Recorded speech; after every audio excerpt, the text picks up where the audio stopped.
네, 이어서 증시 플러스 코너 함께 하도록 하겠습니다. 오늘 도움 말씀 주실 분 강수민 전문가 자리해 주셨습니다. 안녕하세요. 안녕하세요. 네, 전문가님. 오늘 앞서서 저 또 예고편으로 말씀을 드렸습니다. 온오프의 결제 시장을 장악하고 있는 NHN 한국 사이버 결제에 대해서 준비를 해오셨다고요? 네, 맞습니다. 네, 어떤 혹시 내용이죠? 아나운서님, 여름주 하면 어떤 생각이 드십니까? 여름이요? 네. 저는 아무래도 삼계탕 하면서 닭고기 관련주 뭐 이런 게 생각이 나는데요. 네. 혹시 그러면 주식에 관련돼서는 여름에 관련된 주가 어떤 게 있다고 생각하십니까? 여름과 관련된 거 저번에 가져오셨던 뭐 얼음 이런 거 관련한 거 그다음에 에어컨 네 그리고 또 뭐가 있을까요? 잘 모르겠습니다. 네. 제가 오늘 NHN 한국 사이버 결제를 가져왔는데 바로 네. 이 종목이 대표적인 여름 강세주입니다. 왜 그렇죠? 이 우리나라의 여름이 점점 더 더워지는 이런 현상이 일어나고 있는데 오늘도 30도까지 올라간다고 합니다. 네. 아무래도 이런 더위 속에서 사람들이 집에서 장을 보는, 온라인으로 장을 보는 이런 문화가 굉장히 빠르게 확산이 됐는데요. 네. 그러면서 이 여름만 되면 이제 사이버 결제가 굉장히 급격하게 증가한다고 합니다. 그 사이버 결제라고 하면 우리가 얘기하는 신용카드도 다 포함이 되는 겁니까? 네, 맞습니다. 온라인으로 결제하는 신용카드, 뭐 상품권, 뭐 현금 결제도 그렇고요. 온라인으로 해당되는 모든 결제들이 여기에 해당합니다. 그래서 그러니까 여름에 좀 관심을 가져볼 종목이다. 네. 네. 사실 저는 되게 의외였습니다. 오히려 이제 뭐 음식이라든지 이런 관련해서 그런 것들이 닭고기 관련주 뭐 이런 게 삼계탕에 관련해서 이런 게 올라갈 줄 알았는데 네. 지금 실제로 말씀하신 것처럼 굉장히 더운 날씨라든지 날씨가 안 좋다라든지 아니면은 요즘에 같은 코로나 상황에서는 아무래도 온라인상으로 이제 결제를 해서 주문을 받고 배송을 받는 경우가 굉장히 많잖아요. 그래서 지금 가지고 오신 것 같은데 NHN 한국 사이버 결제 어떤 기업인지 한번 좀 살펴보면 좋을 것 같습니다. 네, 사실은 원래는 이제 한국 사이버 페이먼트라는 회사로 출범을 했습니다. 그래서 이 기업은 사실 오래된 기업은 아니고요. 2004년부터 이제 시장에 진입해서 지금까지 오게 됐는데요.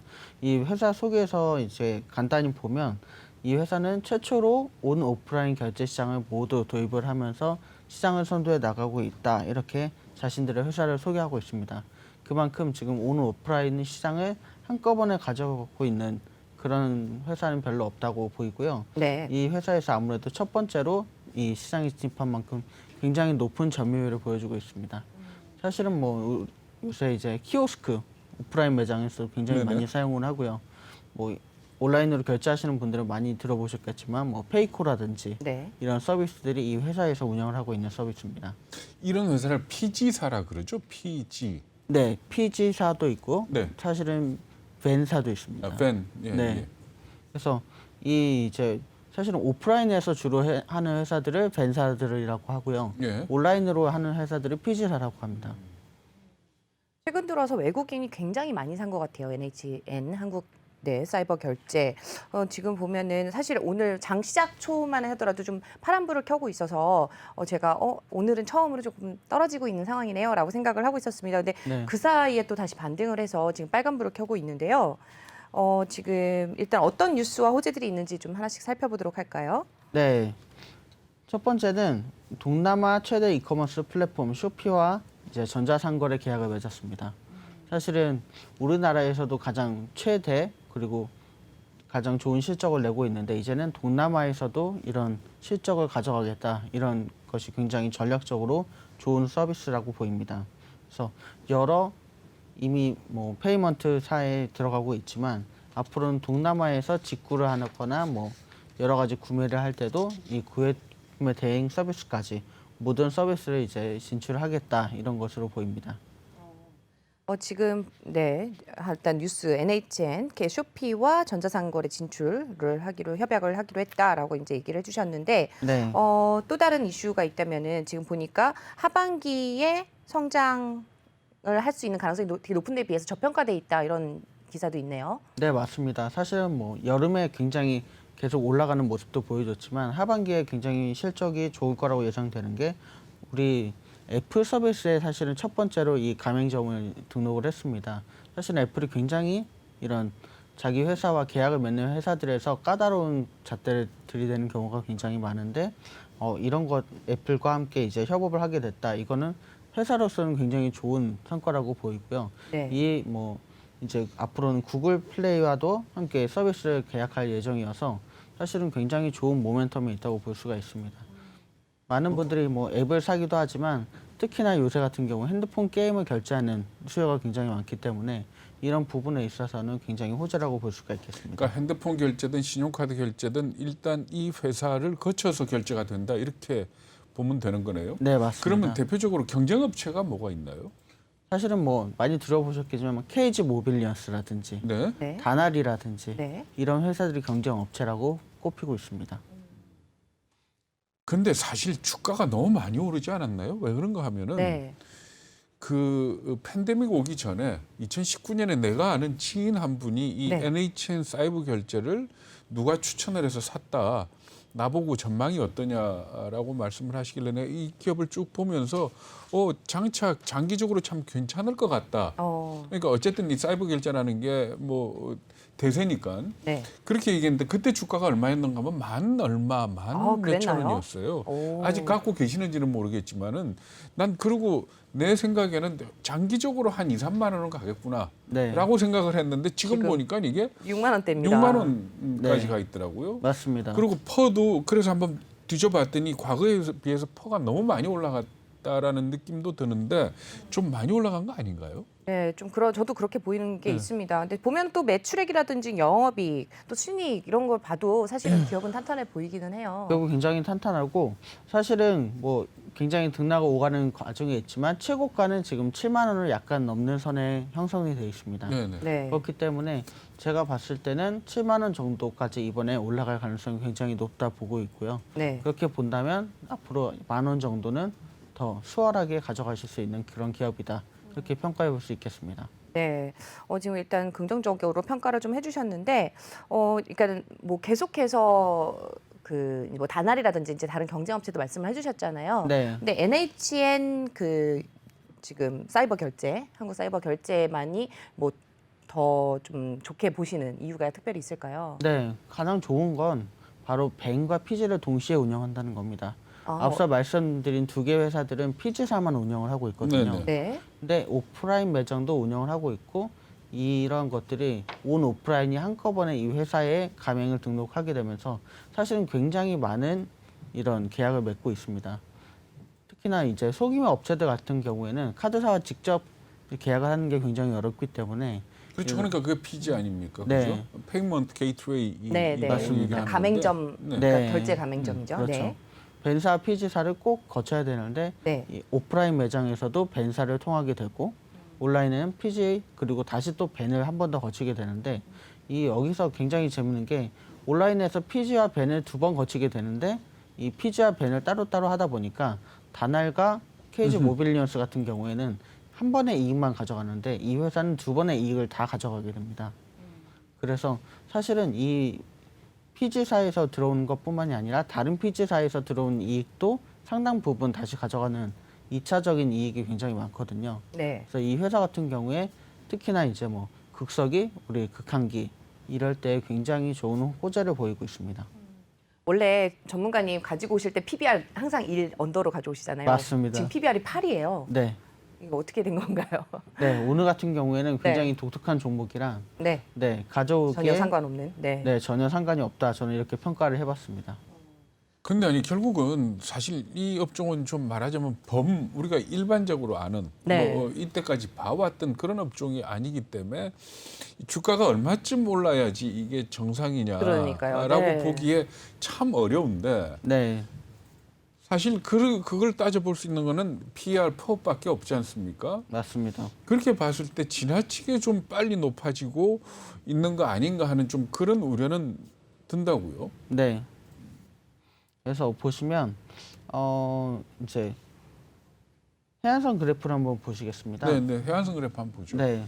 그래서 이 수요량을 보면 제가 이 초록색 동그라미를 쳐놨는데 이게 매해 여름마다를 초록색 동그라미를 쳐놨습니다. 예, 예. 보시면 거래량이 매해 여름마다 굉장히 폭증하는 그런 그래프를 보여주고 있고요. 예. 주가도 그에 따라서 여름마다 올라가고 있는데 사실 이번 추세가 굉장히 좋은 점은 뭐냐면 네, 작년 같은 경우에 이제 코로나 현상 때문에도 있지만 7만 원대까지 쭉 고점을 찍고 다시 내려왔는데 이 추세선이라는 게 무시할 수 없는 게 이 7만 원을 다시 향해서 올라가고 있습니다.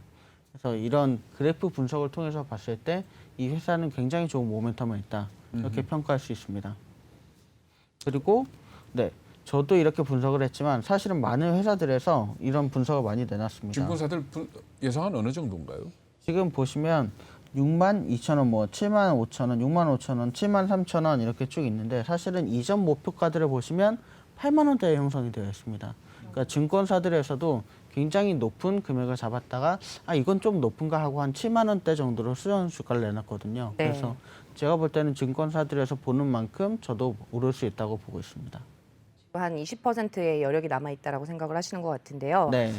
지금 긴 장기 차트로 보니까 이제 글 올려놓으신 것들을 보면은 그 동안에 이제 샀는데 갑자기 4만 원대까지 빠져서 너무 놀라셔가지고 일단 버티다가 네네. 지금 다 어느 정도 회복을 하니까 이제 털고 나가신 분들이 굉장히 많으신 것 같아요. 맞습니다. 이래서 우리 개인 투자자들은 돈을 못 버나 막 이런 하소연도 좀 하시는 것 같은데 지금이라도 들어가봐도 괜찮다라고 생각을 하시는 건가요? 네, 맞습니다. 사실은 금요일 날 네, 한 2천 원 정도가 오르는 또 모습을 보여줬는데요. 그게 이제는 저는 시작이라고 보고 있습니다. 네. 이 여름이 시작되면서 이 페이먼트사가 굉장히 좋은 호재를 맞을 건데 이제 막 거래량이 증가하면서 좋은 호재가 시작됐다. 저는 이렇게 평가해 보고 있습니다. 네. 주가가 지금 계속 왔다 갔다 하고 있는 것 같습니다. 네. 지금 일단은 투자 컨센서스는 이제 매수로 생각을 하고 계시고 이제 목표 주가는 7만 원대 정도 예상을 하고 계신다고 했는데 지금 6만 원이잖아요. 네. 59,500원 정도 선에서 600원 왔다 갔다 하고 있는데 어떻게 앵커님은 어떤 것 같으세요? 글쎄요. 정말 아니 뭐 예를 들어 삼성전자 그러면 10만의 목표가 그러게요. 있고 뭐 네. 떨어지면 배치가 어느 있죠. 정도 하는데 정말 이 주식은 제가 정말로 솔직하게 말씀드려서 14,000원, 5,000원 될 때 한 2, 3만 원은 가겠구나. 네. 장기적으로. 그 장기적이라 하면 한 3년 뒤에 뭐 네, 이렇게 생각을 네. 했는데 워낙 지금 6만 원까지 올라와 있으니까 사실은 더 올라갈까? 그리고 이 주식이 떨어져 가지고 3만 원이 된들 그것도 그렇게 이상하지 않을 것 같거든요. 충분히 그럴 수 있다. 그러니까 이 어떤 뭐 결국 별로 많지 않은 업종이 기업들이 많지 않은 업종이기 때문에 네. 그렇죠. 이걸 어디 비교하거나 할 그가 좀 어려운 종류의 기업인 것 같아요. 맞습니다. 사실은 뭐 비교할 수도 없고요. 사실은 계좌를 굉장히 많이 탄다. 이렇게 또 말씀드릴 수가 있습니다. 네, 지금 보면은 6월 7일부터 외국인이 계속 샀거든요. 네. 그리고 이제 개인 투자자분들 같은 경우는 계속 다 파는 매도세를 좀 하고 보이고 있는데 이제 지난주 금요일이었죠. 금요일장 같은 경우는 기관 뭐 목요일과 금요일 연속 이틀 연속 굉장히 대량으로 매수를 좀 했습니다. 네. 이런 거 보면 너무 안타까운 게 이제 오래오래 버티다가 이제 파신 경우 만약에 수익을 보시고 파셨다면 상관이 없지만 그렇지 않다고 하면 이제 버티다가 사실은 기관과 외국인들만 이제 가격을 올리는 상황이고 혹시 지금 다시 따라 들어갔다가 물리는 건 아닌가라는 걱정이 좀 돼서 그런데 네. 네. 이렇게 뭐 어느 정도로 봐야 될까요? 뭐 단기적으로 아니면은 초단기 아니면은 네 정말 초단타 뭐 어떻게 보면 좋을까요? 여름을 자, 말씀하셨으니까 뭐 아무래도 상당히 단기로 보고 계시겠네요. 맞습니다. 저는 이 종목은 아까 왜 들어가셨다가 굉장히 오래 기다리셨다. 맞습니다. 사실은 여름이 끝날 쯤에 들어갔다면 1년 정도를 무려 주구장창 기다려야 되는 그런 종목입니다. 네. 그래서 저는 요새 투자 추세가 굉장히 정말 초단타 중에 초단타로 가고 있기 때문에 이번 여름의 목표로 이 주식은 가져가는 거지 계절이 지나다면 절대로 추천하지 않는 종목 중에 하나입니다. 알겠습니다. 네, 어쨌든 간에 저희가 앞서서 이제 고치를 해드린 이후에 이제 또 그래도 가격이 다시 오르는 것 같아서 좀 다행이다라는 생각은 드는데 네. 지금 뭐 저희 또 시청하시는 분들은 또 어떻게 평가하고 계신지 보면은 네 아까 그래도 예고한 거에 대해서 또 보고 확인하신 분들도 계신 것 같습니다. 지금 투자 포인트를 한번 정리를 좀 해볼까요? 네. 첫 번째는 온 오프라인 결제를 모두 장악하는 시장 장악력이 굉장히 크다는 것이고요. 두 번째는 국내 시장을 장악하고 이제 쇼피라는 대형 동남아 쇼핑몰과 함께 해외 결제 시장도 장악해 나갈 예정이라는 전망입니다. 또 애플 앱스토어 마스터 지위를 확보 이후에 해외 가맹점 커버리지가 굉장히 빠르게 상승하고 있는 상황이고요. 올해는 기존 주요 해외 가맹점인 애플 앱스토어 그리고 테슬라, 꾸준한 성장에 굉장히 좋은 또 모멘텀을 맞고 있습니다. 하반기에는 구글 플레이 스토어나 글로벌 콘텐츠 스트리밍 업체들이 신규 고객사가 굉장히 많이 또 추가될 예정으로 계약을 하고 있고요. 오토 서비스 신사업이 본격적으로 런칭해서 이제 가맹점 확대에 계속해서 열을 올리고 있는 그런 상황입니다. 그리고 마지막으로 모든 증권사라든지 경제 파트에서 올해는 전년 대비해 127% 오른 약 200억 원 정도를 매출액으로 보고 있거든요. 그러니까 사실은 이 매출액과 함께 굉장히 좋은 상황을 더 맞이할 것으로 보입니다. 네, 오늘 투자 포인트까지 말씀 잘 들었습니다. 네, 김기생 앵커님 혹시 또 크로스 체크하실 게 있을까요? 글쎄요, 뭐 이 업체에 대해서는 저도 잘 알 수가 없어서 뭐라고 말씀드리기가 참 그러네요. 이거는. 네, 앵커님이 이렇게 얘기하시는 건 처음인 것 같습니다. 그렇습니다. 네, 오늘도 또 뭐 이제 도움 말씀 주신 분 강승민 전문가의 또 해안을 좀 밝게 또 가져가 보기를 바라면서 오늘 여기서 인사드리도록 하죠. 오늘 감사합니다. 감사합니다.